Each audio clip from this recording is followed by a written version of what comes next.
Welcome, everyone, to another edition of the West Coast Trios Wrestling Podcast. As always, I am your host. My name is Tony, and then alongside my tag team partner is Mondo. How are you, Mondo? Good, man. How are you? Good, good. A little tired, but pushing through. We had a really good couple of days of wrestling. Just a quick addressment of Miguel not being here. As you guys know, he's out there in Vegas enjoying some good times for EDC. So he's going to be out there partying it up. So if you guys happen to see him out there, party it up. And yes, that is my only dance move. This is for Monday Night Raw. Let's jump into it. I feel like we could just talk about the highlights and what we thought were our takeaways from the show. Overall, it was pretty solid. There was a couple of things where I think they hit the mark. Overall, with the beginning of the match, where they had the 3-on-3 with the Street Profits and Joel Henry versus the Vision. Again, I believe we keep on talking about it. Braun Breaker, what a freaking beast! And in the continuation of the saga between him and Seth Rollins, out of nowhere, Seth Rollins comes out and starts beating up on him. And Mondo, we talked about it. We both said, hey, Braun Breaker was gonna take the win over Seth Rollins over Backlash, and we knew that Seth Rollins wasn't gonna lay there and just move on. He's always gonna be a main eventer, but then even though he lost the battle, the war continues. Yeah, and this is one war that's just gonna hopefully not drag on too much. I was really hoping that, just like in the Vision when they first came out, like, hey, we're moving on from Seth Rollins, but Seth Rollins is not done with them, which is fine. But let's just see if when the feud comes to an end, hopefully it's satisfying and we can see Seth move on to bigger and better things, because I'm pretty sure he's going to be there for bigger and better things. But then also Braun at the same time, if he can go for gold, even go for the IC title, something. I don't want to say mid card because that's like unfair to some of these guys, but just something to propel him to the top. And I think that's a good segue, because after that fun match, that trios match, which in the end, if you did notice, Seth Rollins moving out of the way, and who was it? Angelo Dawkins taking the spear from Braun.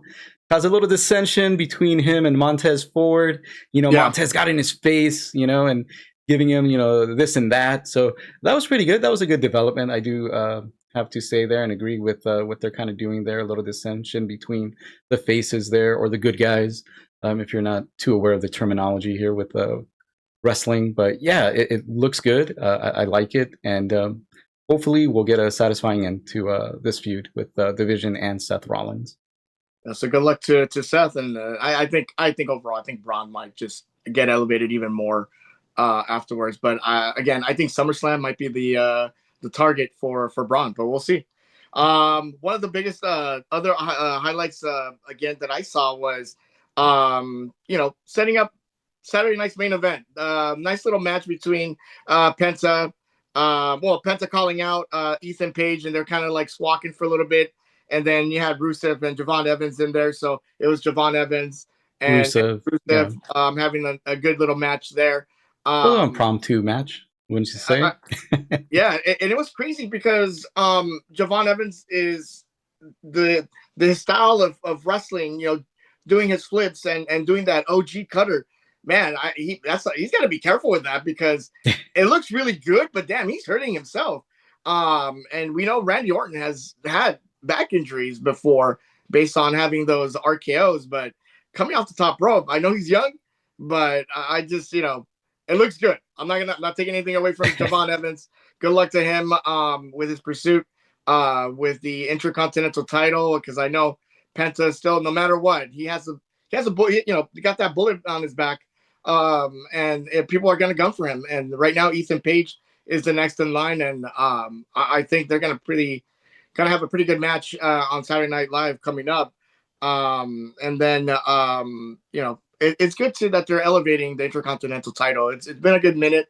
I know, Mondo, you love the Intercontinental title and the history with it. And if you want to talk about more about what you thought about between the ongoing situation with the Intercontinental title.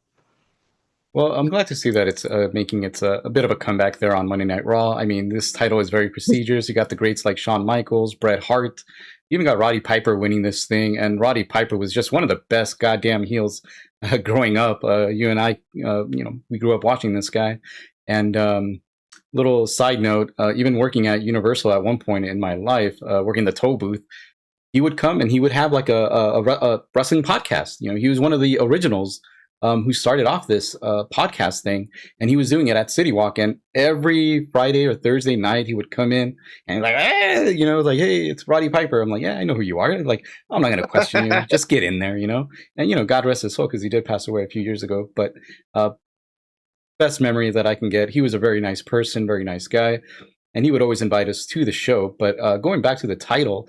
Oh wow, man! I love it. I love the whole four-way thing. You got Rusev, Yeah. Evans, sorry, Ethan Page. Too many E's, too many Vons. Rusev, too many syllables. I know. And then you got Penta, and Penta is pretty badass. You know, he's showing that he's not afraid. You know, taking on all comers. And then you got Ethan Page, who's kind of squirming and trying to weasel his way into cause dissension among these three other participants vying after the Intercontinental title.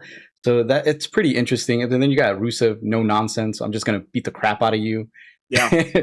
So he's very old school, and love that. But let's see where it goes. I like what I'm seeing, and Saturday night's main event.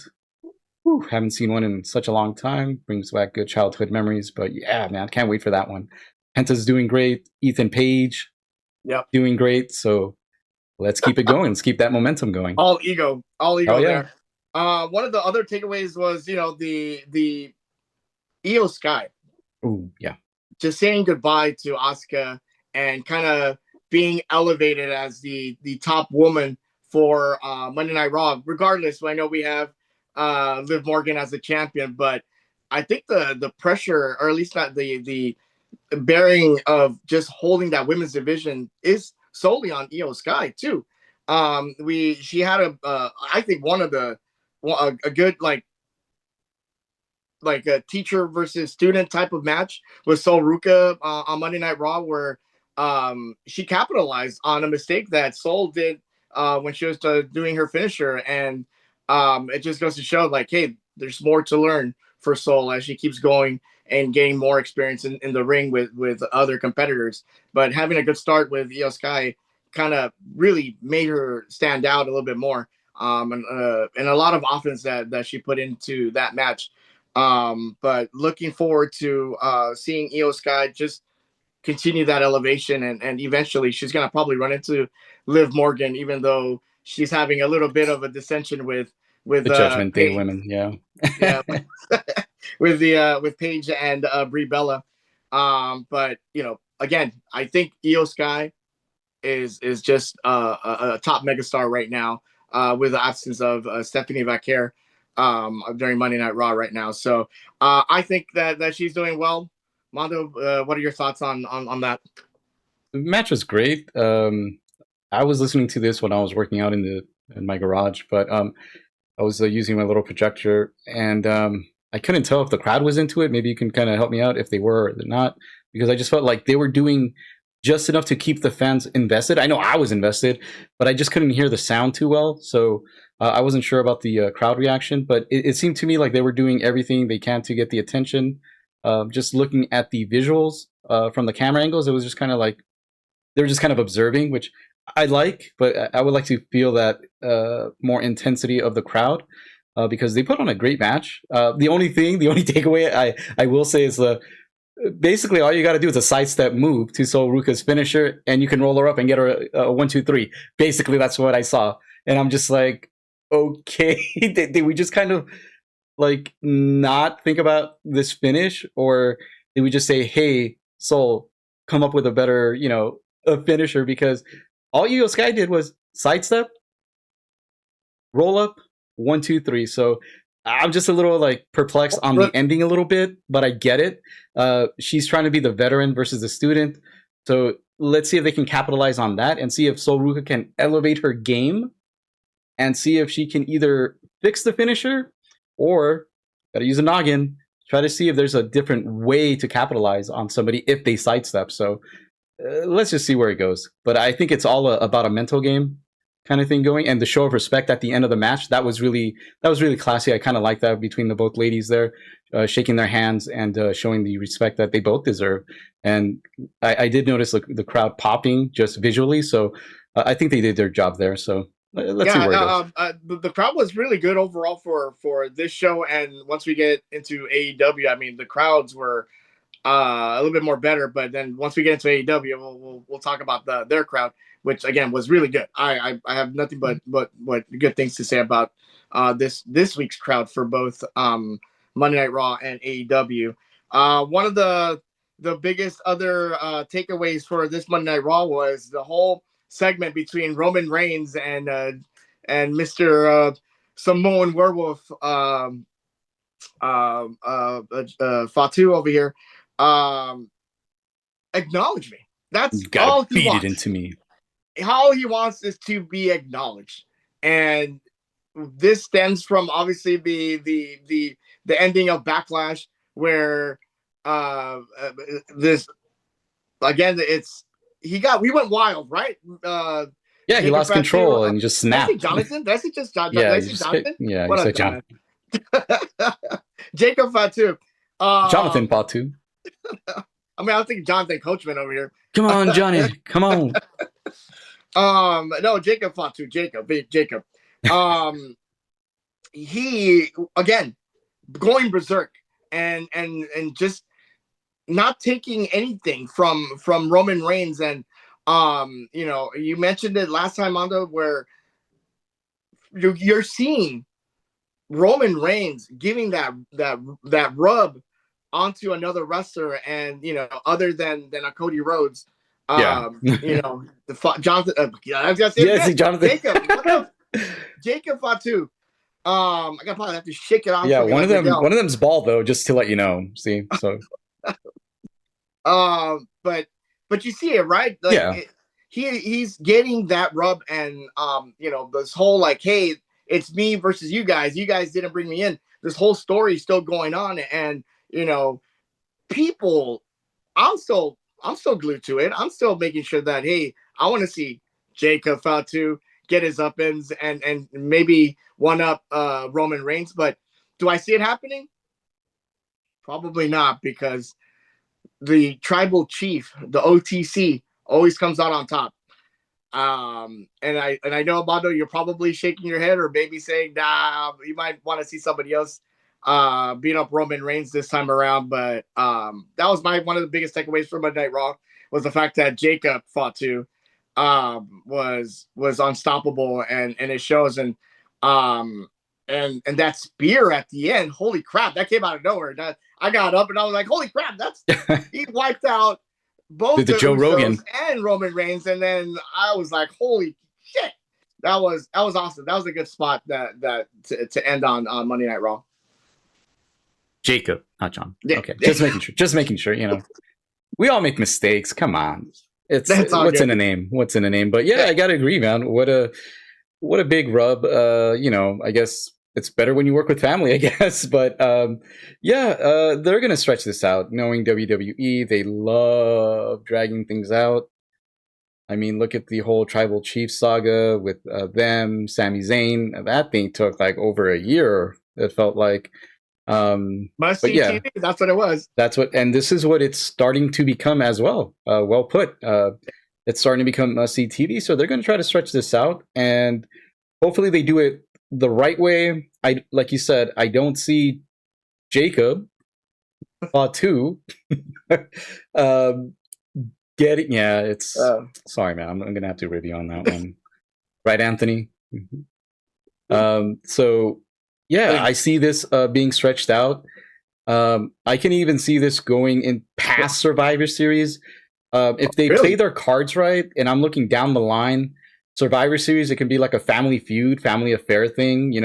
Bring back like we've always seen back in the past, the 4-on-4 or like a tag team. Yes. Bring that. That would be very very exciting. Don't just leave it to the NXT War Games or whatnot, but just go back to traditional Survivor Series rules. You have Jacob Fatu, not Jonathan, and then you got Randy Reigns. No, that's actually Roman. Roman Reigns and his group. Going head to head, and that would be something to see because not only you got the Uso brothers, you got Roman Reigns. That's three. They can bring somebody on.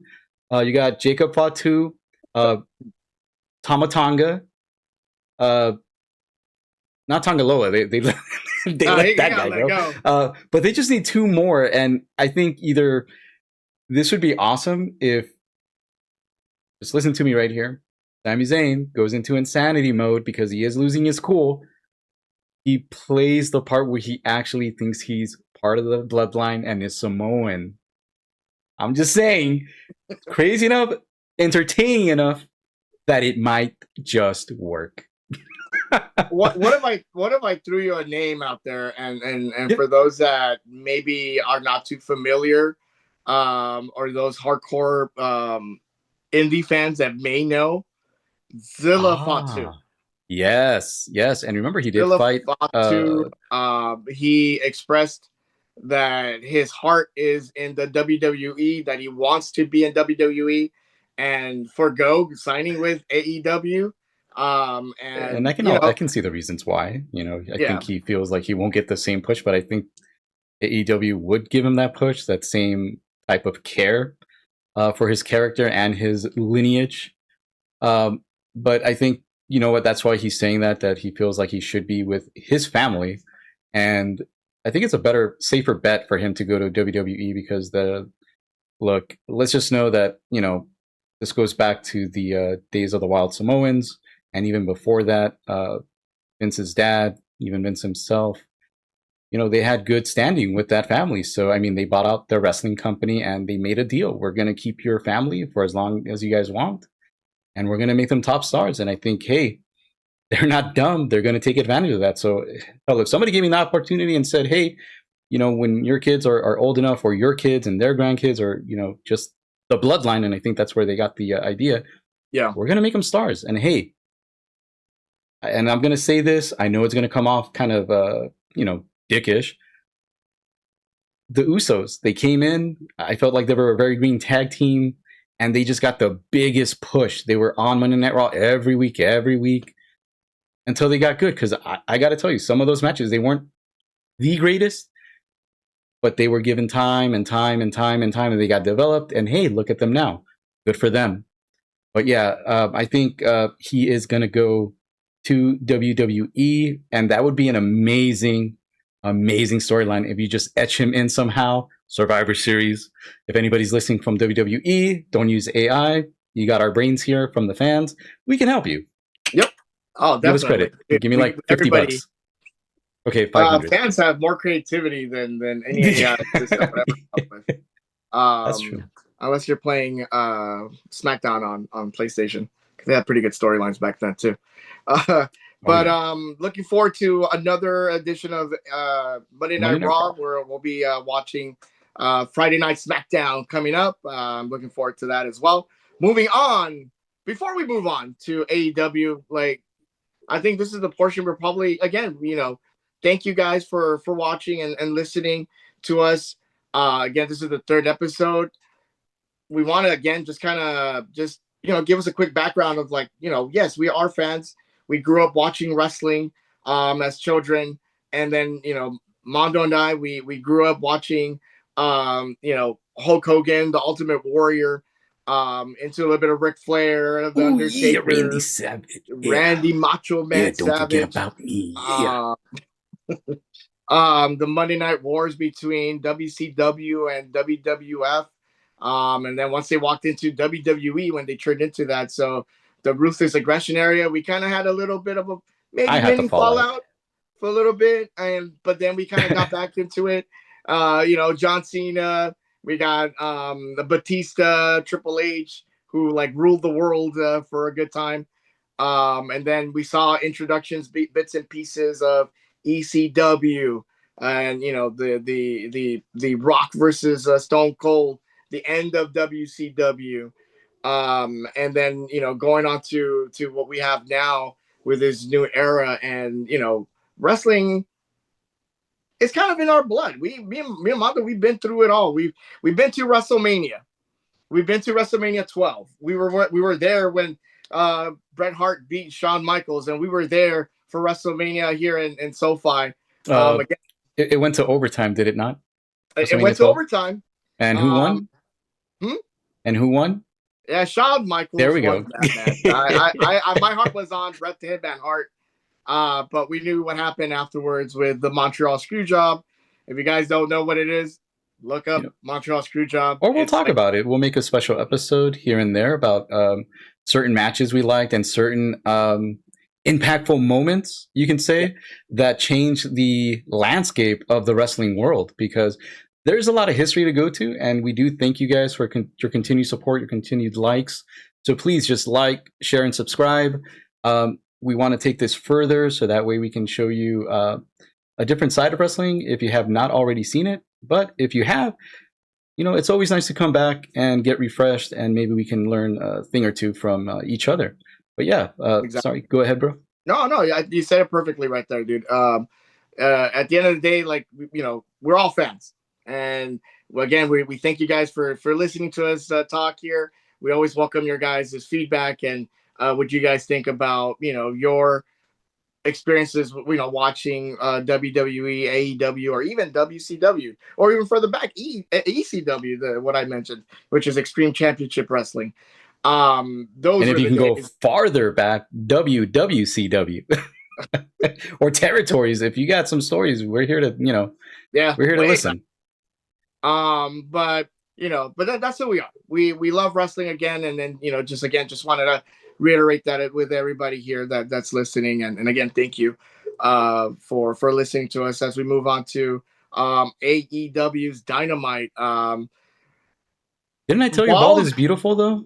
Yeah, I think I said that. And somebody must be listening to us because wow, that opening segment, I was just like, thanks. It resonated with you somehow, and I'm pretty sure you're just like the Grinch. Your heart like grew like 50 million times because yeah, Now, everybody now was it bald. got smaller. Now that you said Love that. that. So your boy MJF, well, what are we thinking right there at the beginning? Does he feel like he's taking the wrong approach to the match, or does he think he's kind of psyching himself a little too much because he's going to be part of the beautiful bald club? Hell yeah, man. We welcome you with open arms, MJF. Do not feel any shame about letting go of that luscious Jew hair of yours, because that's what he calls it. Nice, luscious set of Jew hair.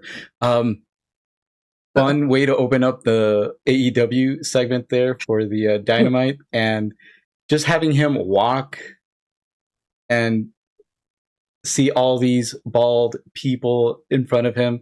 You got Johnny Hungy making a cameo, Christopher Daniels, Sanjay Dutt, Tommaso Ciampa, kind of blowing him. Yeah, did he blow him a kiss? I'm trying to remember because that was such a I good. think he did. Yeah, I think Yeah, he did when that he was walked such a away. good segment. And then you That's got your boy. Ricochet. You got my boy Ricochet. Hey, my wife loves the Eagles. She loves Ricochet, but it was just a coincidence that our boy Ricochet is an Eagles fan. So like in Pulp Fiction, my wife's my girlfriend's a vegetarian. That makes me a vegetarian. So if my wife's an Eagle fan, that makes me an Eagles fan too. So it's good to see that. But he tells MJF, we welcome you, and it's like, what do you tell him? Kind of like, you can pull this off, but you're not gonna, you're not gonna be as better looking than me. And he takes off Oh yeah, his hat. Yeah, so that was really fun. I love the bit. MJF is overthinking this. He's letting these little things get to him a bit, and you can see the psychological aspect that it's like, hey, am I gonna look this good, or am I gonna look ridiculous? And it was really good to see. But man, it was just funny to see the other wrestlers. I love seeing Johnny Hungy. Love the Dark Order. I wish they can come back somehow, but they're on ROH at the moment. But dude, Ricochet just messing with MJF, that was beautiful. The biggest takeaways for AEW Dynamite this week. I love this big tag team match that came about. This 5-on-5 confrontation between the Dogs. Who else we got there? FTR FTR, yes. and Tommaso Ciampa. and then Tommaso Ciampa, and then you got Orange Cassidy on one end, Young Bucks, Edge, and your dad, And my real father, get real it right, father, Christian Cage, is a real father. going a Cressida. Very chaotic and Chaotic fun. chaotic fun. Yes, and I did have fun watching this match. I love seeing tag team. I wish, you know, the WWE can kind of learn from how to utilize tag teams a little bit more better. But just seeing these individuals, just go at it and showcasing what tag team's all about. And there is a point now where Christian Cage and Adam Copeland, yes, they're getting a little older, but holy crap, they're having a great time. It looks like they're just having fun because they've Agreed. proven time and time again on who and what they bring to the table. And Mondo, we followed Edge and Christian. Oh, well, I'll say Edge and Christian like that, but Adam Yeah. Copeland and Christian Cage when they were in WWE as Edge and Christian, from the 5-second pose to the Brood Yeah, and I mean, the corporate Brood came ministry, and first, then but yeah, just with everybody kind of asking Christian back in WWF, WWE, like they couldn't hear him or understand him. But his mic skills got a lot better. You can tell just the evolution of both of those people, both of those men there. Just this change in persona, which was really good. I mean, I've been a Captain Charisma fan, you know me, because we yeah, love tag teams. The Rockers, you were the Jannetty, I was a Shawn Michaels. You know how to pick them, yes. we From get the thrown Hart out to you. Foundation, you like Bret Hart, I like Jim the Anvil Neidhart. Still can't grow that long beard. But yeah, it's just like we had the pick of the litter, and it's so amazing that these two individuals went sort of their separate ways, and now they find themselves back again to doing something they love. And Yeah, you just see it, like you just see it there with them interacting with other wrestlers and being engaged. And I thought we were going to get a super kick party with Christian Cage, but I was going to say officer referee Rick Knox had his back turned, and then Christian Cage just does a low blow, and he's just like, do your stuff. Yeah, do your yeah. thing. It's like, I'm good. But then later on in the match, we see what we wanted to see with Christian Cage was Adam Copeland doing a super kick party with the Bucks. So they just know what to do in the right moments. And you're right, they're just having fun. And yes, the tag team division is stacked, but that's the way we like it. AEW does know how to utilize them. And when they put on these mini 3-man tags, even 4-man, up to a 10-man tag, 8-man tag. Sorry, I said 4. That's traditional tag team. But any 6, 8 to 10-man tags, always fun. Always a fun way to open up AEW programming. And yes, that was one heck of a tag team match. So great opening. I had fun watching that. But then another takeaway, which I thought I think it was a robbery of the night for me, the returning Brian Cage. Yes. Coming back and having that match with Kevin Knight for the TNT Championship. Brian Cage looks freaking so jacked and so ready that I thought he was gonna. I thought he had this match. He carried this match, yeah, and he had these power moves, which I thought this is over. Kevin Knight's not gonna win. Kevin Knight's not gonna have this opportunity again to defend the title. And tonight was the night that I think he was gonna mess up. But Kevin Knight pulled it off somehow. He had this two. I think the maybe like a splash and then a kick or something, and then he went up to top rope, did his 360 spin. The UFO. Yep. And what's it called? Even flow. Yep. The UFO. The even flow, and called it a night. But kudos to Brian Cage, because I really thought he should have won it. Totally agree. The return of the machine, Brian Cage. Who better than Cage? Come on, man. We saw him in PWG. We've seen him come up. I even saw him as a wrestler in what was that, Lucha Underground, bro. I gotta say, and yeah, I mean, as much as I enjoy watching AEW, I feel like they really fumbled with Brian Cage here. I did expect him at the end of the match to come out as champ. And you're right, he did carry the match, showing his power. Yep. I mean, I got to go back to when I saw Darby bounce off of Brody King. You saw the same thing. Big man Kevin Knight going through the ropes, bounce off of Brian Cage. I was like, oh man, we're gonna see something good, and we did get a hell of a match. I did like the psychology going in. Uh, Kevin Knight was very confused. He didn't expect Brian Cage, and that played so well in the match that they were having. It looked like Kevin Knight was off his game, didn't know what to do. Then he tried pulling off everything. Yep. But Yep. like you said, Brian Cage with his strength. I mean, he was trying to do a Hurricane Rana off the top rope, and then you just see him pulling up, up, up, using his strength. And I'm just like, dude, this guy, if he doesn't win, when are we ever going to see him get his moment in the sun by holding a title? I feel like maybe it can change hands.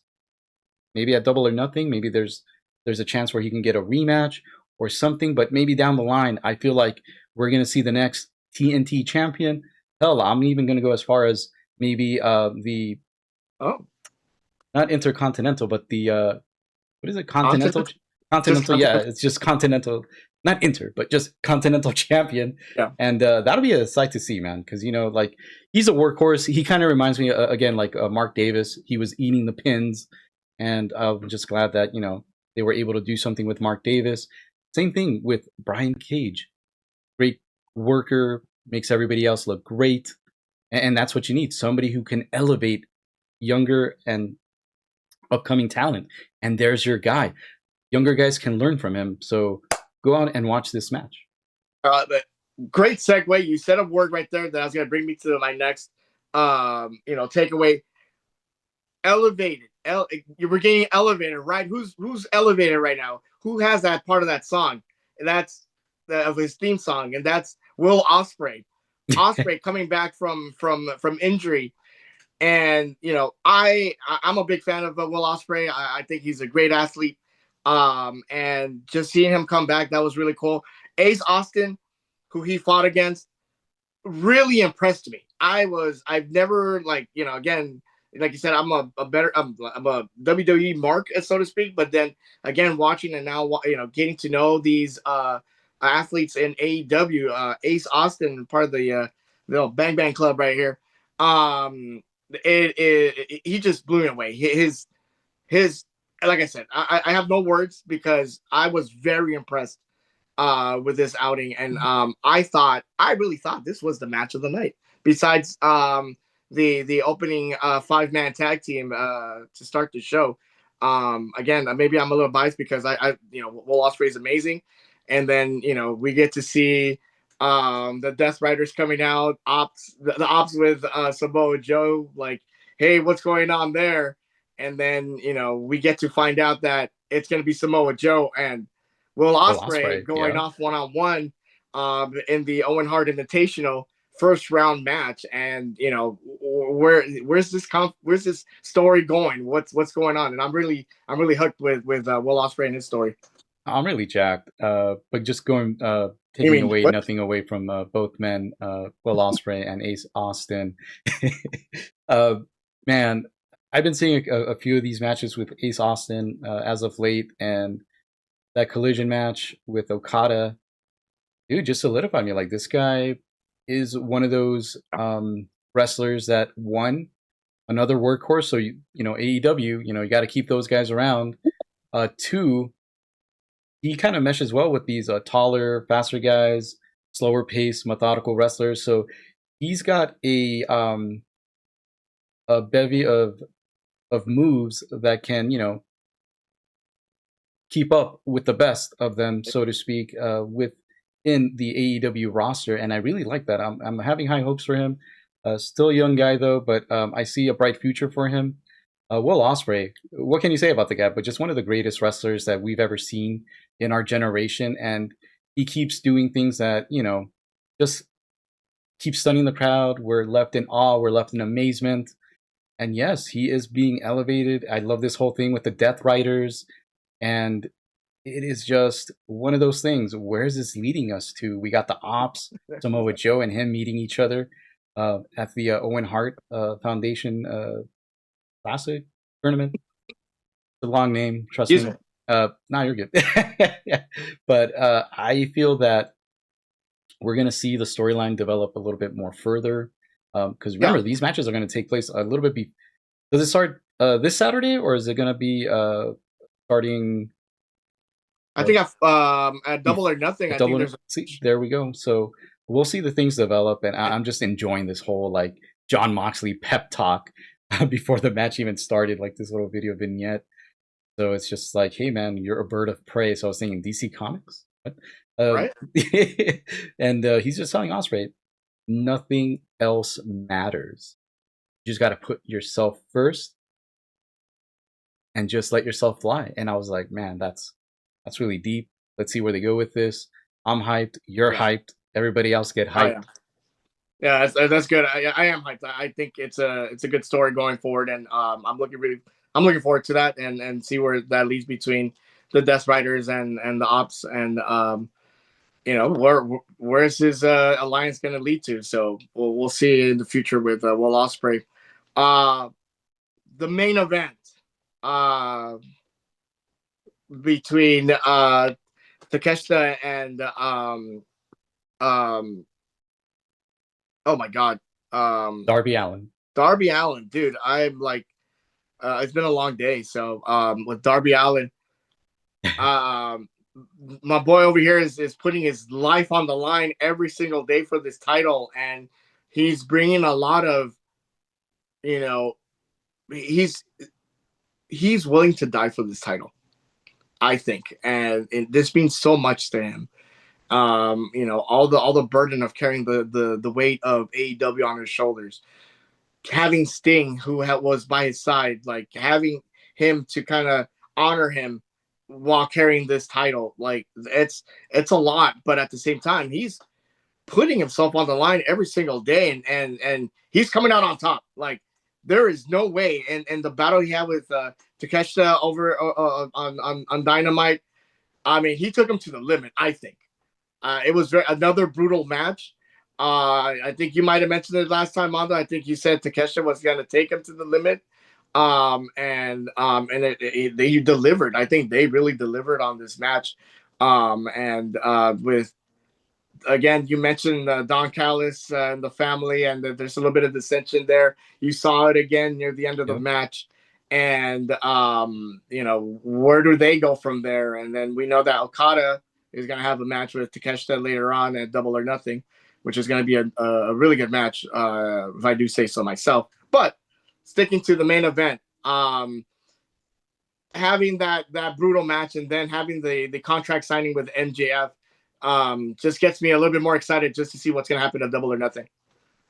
Yeah, I totally agree with you. And going back to your point there, I love the fact that Darby Allen is showing he is putting the importance of this title up there.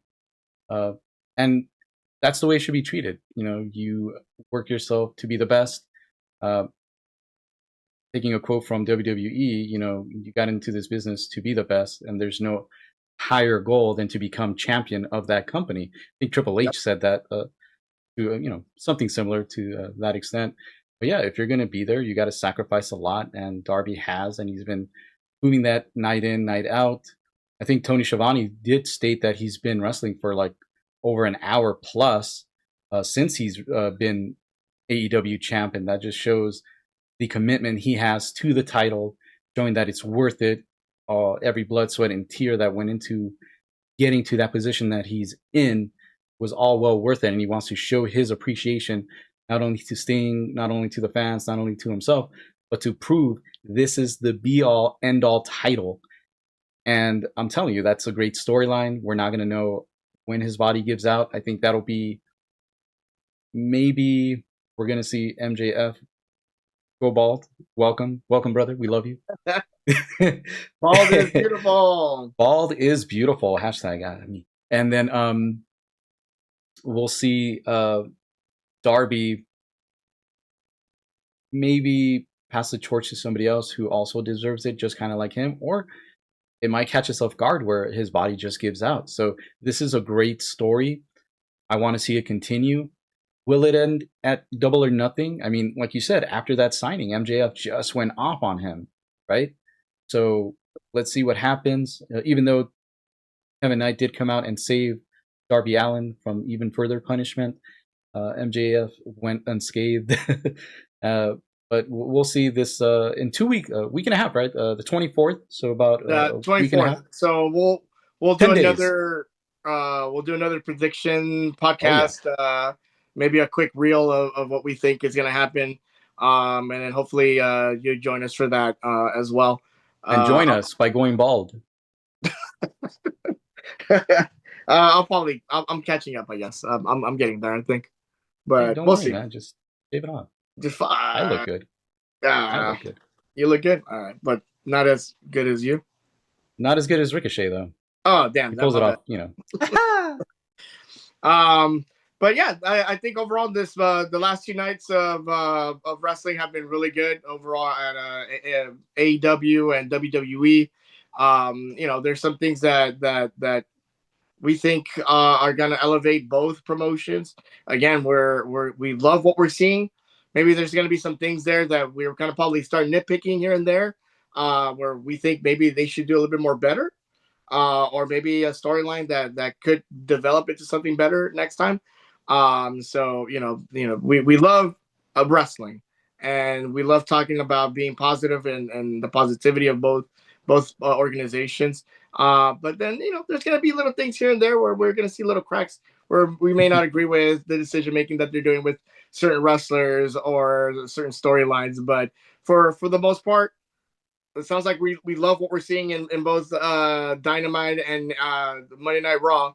I know we got Friday Night SmackDown coming up. We'll take a look at that too, and then Collision on Saturday, and then we'll go into another day of another show until then. But in the meantime, Bald is beautiful. This is Tony signing off for this week. As always, my tag team partner Mondo. Uh-oh. Are we doing the big reveal? Oh, there it is. Bald That's is beautiful. bald is beautiful, ladies and gentlemen. Trust me. I lost my set of hair in my early 20s, not looking back. We'll catch you next time, guys. Like, share, and subscribe. And if you guys do decide to just shave it off, show support because bald is beautiful. Hashtag put your comments, you know, send us a video, send us something. We got our IG page. Share the baldness. All right. See you later, guys.